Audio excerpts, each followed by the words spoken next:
Guys, ഞാനിന്നിങ്ങനെ ഫോട്ടോസും വീഡിയോസൊക്കെ നോക്കിക്കൊണ്ടിരിക്കുന്നപ്പോൾ എൻ്റെ കല്യാണ വീഡിയോ കണ്ടു. അതപ്പോൾ എനിക്ക് തോന്നി അത് നിങ്ങൾക്കും കൂടെ ഒന്ന് ഷെയർ ചെയ്യാമെന്ന്. കാരണം ഒരുപാട് നൊസ്റ്റാൾജിയുള്ളൊരു സംഭവം, ഒരു കൊറോണ കല്യാണമായിരുന്നു.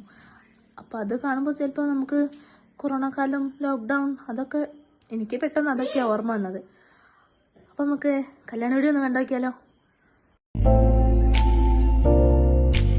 ആട്ടുതൊട്ടിൽ കൂട്ടിനുള്ളിൽ കൺമണിയേ, ചിപ്പിയുള്ളിൽ മുത്തുപോലെൻ പൊന്മകളേ, എന്നുമെന്നും കിന്നരിക്കാം ഓമനിക്കാം, ചക്കരപ്പൻ നെറ്റിയിലോ പൊട്ടുതൊടാം. നീ പകരും പുഞ്ചിരികൾ കണ്ടു നിന്നാൽ നൂറഴക്, നീ പിടഞ്ഞാൽ എന്നുയിരിൽ കുരിരുള്. അച്ഛാ വിങ്ങും നെഞ്ചുടുക്കിൽ തിരയാ താളമില്ല. ഭയങ്കര മടിയാവാ. അന്നത്തെ കൊല്ലും ഇന്നത്തെ കൊല്ലും ഇപ്പം തോന്നുക അന്ന് കുറച്ചുകൂടെ ഉഷാറാക്കായിരുന്നു എന്നൊക്കെ. അല്ലെങ്കിലും തീരുമാനങ്ങളൊക്കെ വൈകിയല്ലേ നമുക്ക് തോന്നുക. പിന്നെ ഒരുപാട് കല്യാണം എന്ന് പറയുമ്പോൾ തന്നെ മെയിനായിട്ട് ഫോട്ടോഷൂട്ട് അതാണല്ലോ. ഞങ്ങൾ പല ആംഗിളിലൊന്നും കുറേ ഫോട്ടോസൊക്കെ എടുത്ത്, പിന്നെ ഇപ്പം ഇതൊക്കെ കാണുമ്പോൾ എന്താ പറയുക, നല്ലൊരു രസമായിരിക്കും. പണ്ടുള്ള ഒരു 4-5 കൊല്ലം മുമ്പുള്ള എല്ലാവരുടെ കോലും കാണാം, നമ്മളെ ഫാമിലിയിലുള്ള എല്ലാവരും എങ്ങനെയായിരുന്നു, അന്ന് നമ്മൾ എങ്ങനെയായിരുന്നു എന്നൊക്കെ.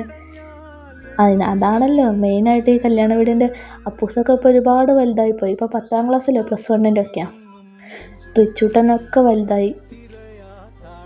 പിന്നെ ഇവർക്ക് ഈ ചെറിയ മക്കൾക്ക് ആരെ കാണിച്ചു കൊടുക്കാമല്ലോ, നീ ചെറുപ്പത്തിൽ ഇങ്ങനെ ആയിരുന്നു, ചേച്ചീൻ്റെ കല്യാണത്തിന് ഇങ്ങനെ ആയിരുന്നു.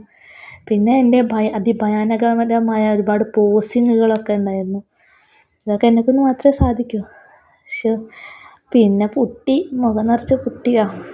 പിന്നെ ഇതൊക്കെ കഴിഞ്ഞ് പിന്നെ അമ്മേൻ്റെ ഫ്രണ്ട്സാണ് ഇതൊക്കെ അമ്മേൻ്റെ കൂടെ പഠിച്ചവരാണ്. അവരൊക്കെ കൂടെ കുറച്ച് ഫോട്ടോസ് എടുത്തു. പിന്നെ എൻ്റെ ഫാമിലി, മൊത്തം ഫാമിലി, അച്ഛൻ്റെ അനിയന്മാർ, അച്ഛൻ്റെ അമ്മയല്ല, അച്ഛൻ്റെ പാപ്പൻ്റെ ഭാര്യ, ഞങ്ങളെല്ലാവരും കൂടെ ഫോട്ടോസൊക്കെ എടുത്തു, അമ്മായിമാർ. പിന്നെ ഞാൻ ചെറുതായിട്ടൊന്ന് ഇമോഷണലായിപ്പോയി. അത് പിന്നെ എത്ര കീരിയും പാമ്പാണെന്ന് പറഞ്ഞാലും ചേച്ചി അനിയത്തി ഏറ്റവും മിസ് ചെയ്യുന്നൊരു മൊമെൻ്റാണ് കല്യാണം എന്ന് പറയുന്നത്.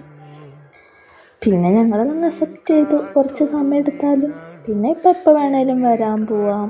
അങ്ങനെ പാറുക്കായാലിപ്പോൾ ഒരുപാട് ഞങ്ങൾക്ക്, പിന്നെ അവർക്ക് എപ്പോൾ വേണം പാറുവിനെ കാണാൻ തോന്നിയാലും അവരിവിടെ, എനിക്ക് എപ്പോൾ വേണമെങ്കിലും അവരെ കാണാൻ തോന്നി അവിടെ. അപ്പോൾ ഇതിൻ്റെ സെക്കൻഡ് പാർട്ട് ഇടാൻ വരുന്നതാണ്. അപ്പോൾ എല്ലാവരും കാണാം.